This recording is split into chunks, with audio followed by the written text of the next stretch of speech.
Right, nice bit of Robinia Burr, or Burr.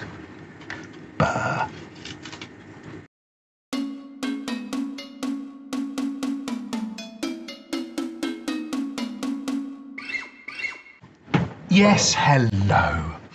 Welcome to another video. A piece of Robinia Burr that was given to me by Jon Dempsey. Thank you, John. Bit of an odd shape to get on the lathe to begin with. I discussed with John some ways of turning this and mounting it, and I think this line of bark here is probably just going to completely disappear. There's going to be a hole there. I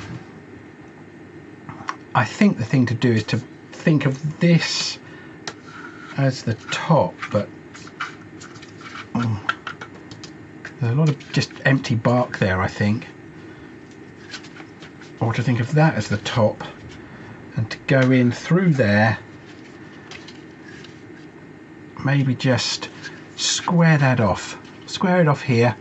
And if I muck it up, John, I'm sorry, but before I can do that, I've got to put a new blade on my bandsaw. I probably shouldn't film the struggle of that going on, but maybe I'll speed it up. Right.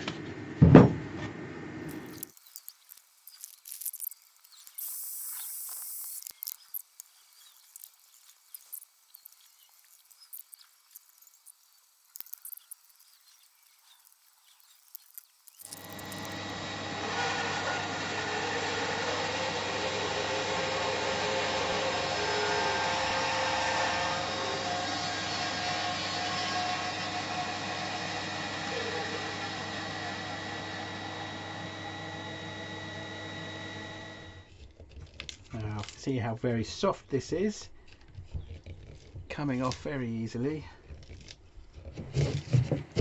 Now it's quite solid underneath there, so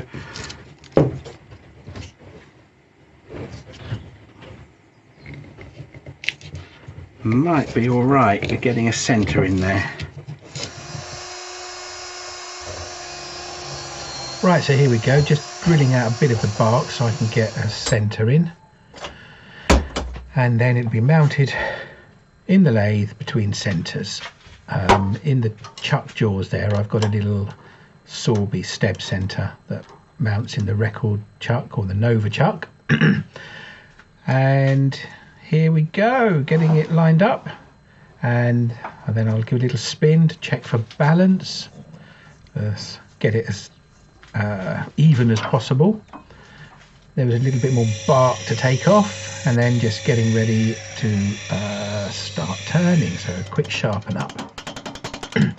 Now it's grain going all over the place.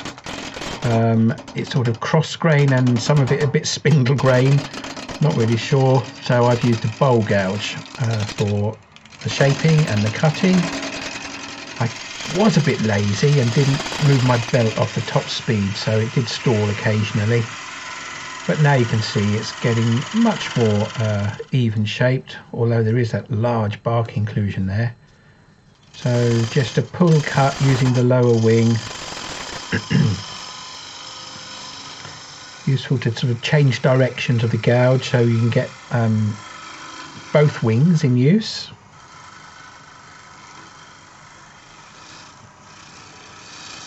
And the finish that came from this cut was really quite acceptable.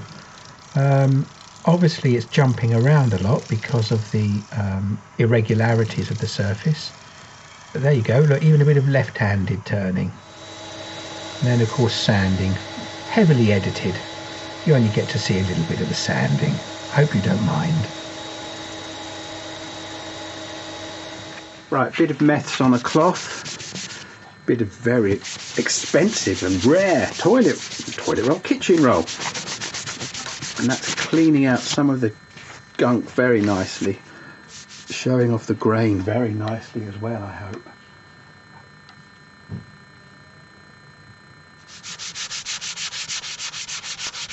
Bit of hand sanding now as well, working my way up through the grits.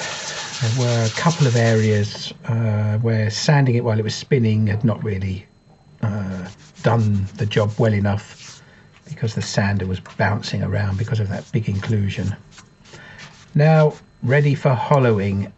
And a few months ago I did decide to shell out and buy some decent Forstner bits, and the difference is incredible.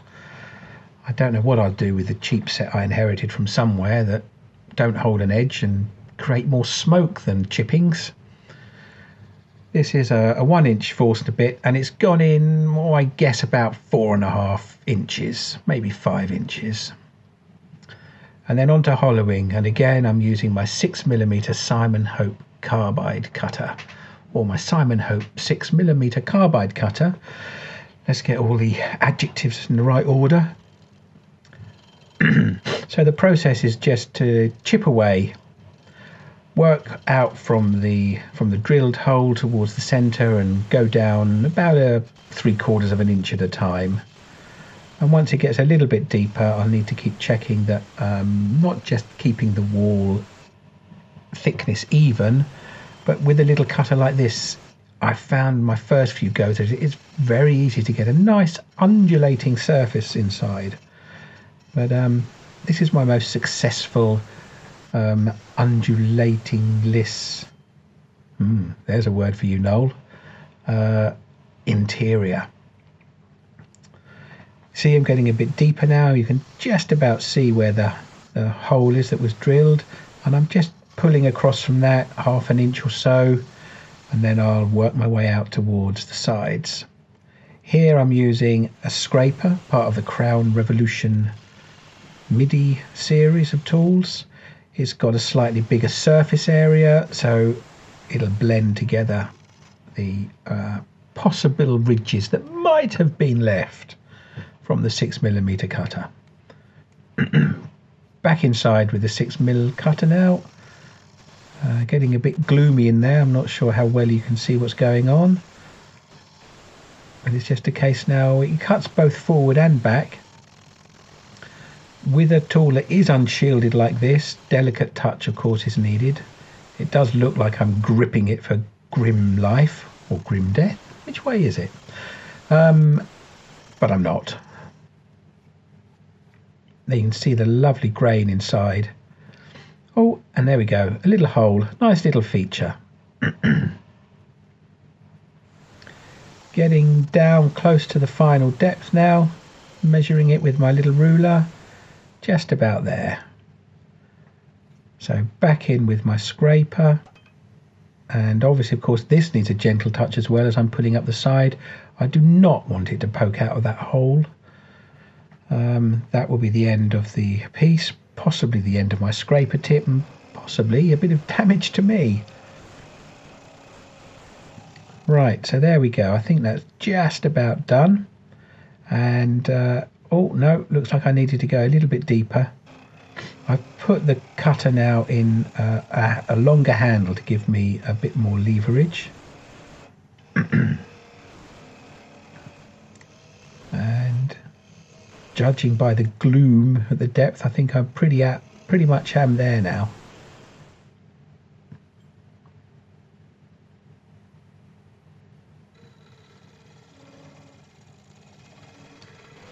Look at that beautiful close-up. Don't you get a wonderful shot of these webcams?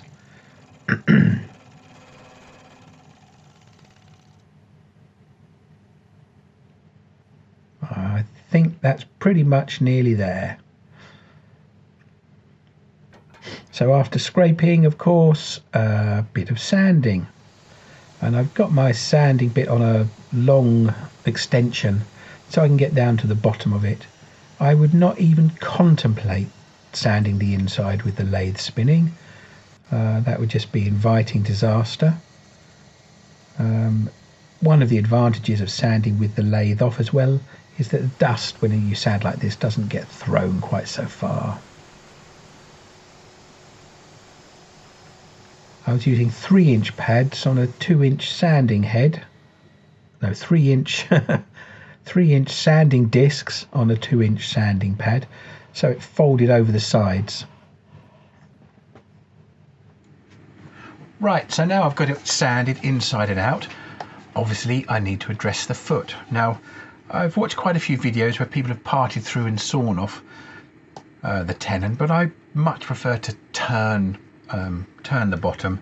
That way I can put a little undercut in it so it sits squarely on whatever flat surface it's put on, and also allows me to play around a little bit with the final shaping.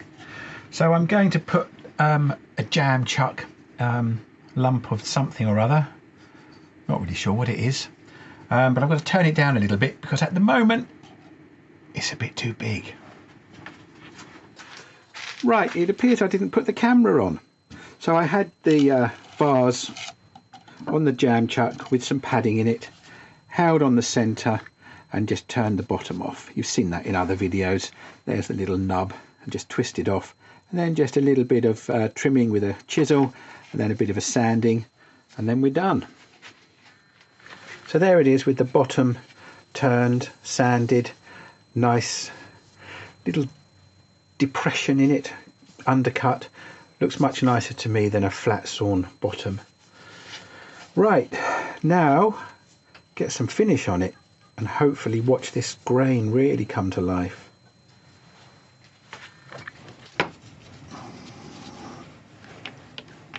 So here we are with the oil, and look at that. That really does bring it to life.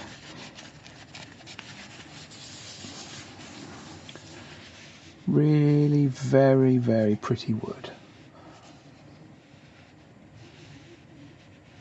Now I'll need probably 3 coats of oil, possibly 4, and then I might buff it up to a bit of a shinier finish even than that, but I might decide to hold back the shine a little. Don't want to get something that doesn't look like it's wood, if you know what I mean. But look at that figure in there, and then this lovely burr around here, and the beginning of a lovely little crack there up from this little knot, full of charm and feature. Oh, listen to me waxing lyrical. Should be oiling lyrical, shouldn't it? Groan. Have you missed the humour? Didn't think so.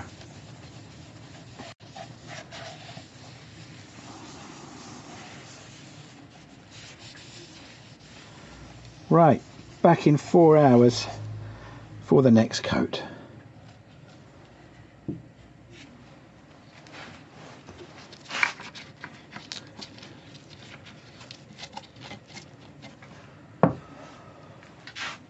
Right, here it is then, all finished, apart from the last few coats of finish, but it's been 4 weeks since I put a video up, so I'm going to put this one up before it's actually completely finished.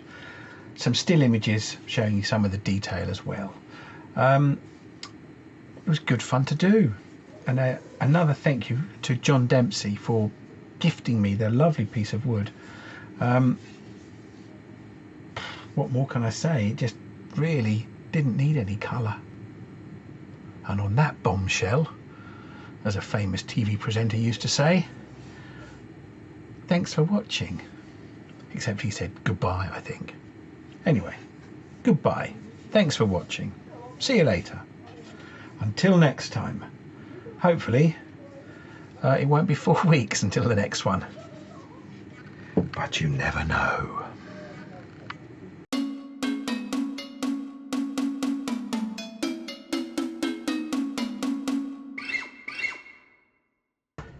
If you were expecting a little comic shot of me holding up a can of ebonising lacquer and going, I've already done that one, and I couldn't think of anything else this week.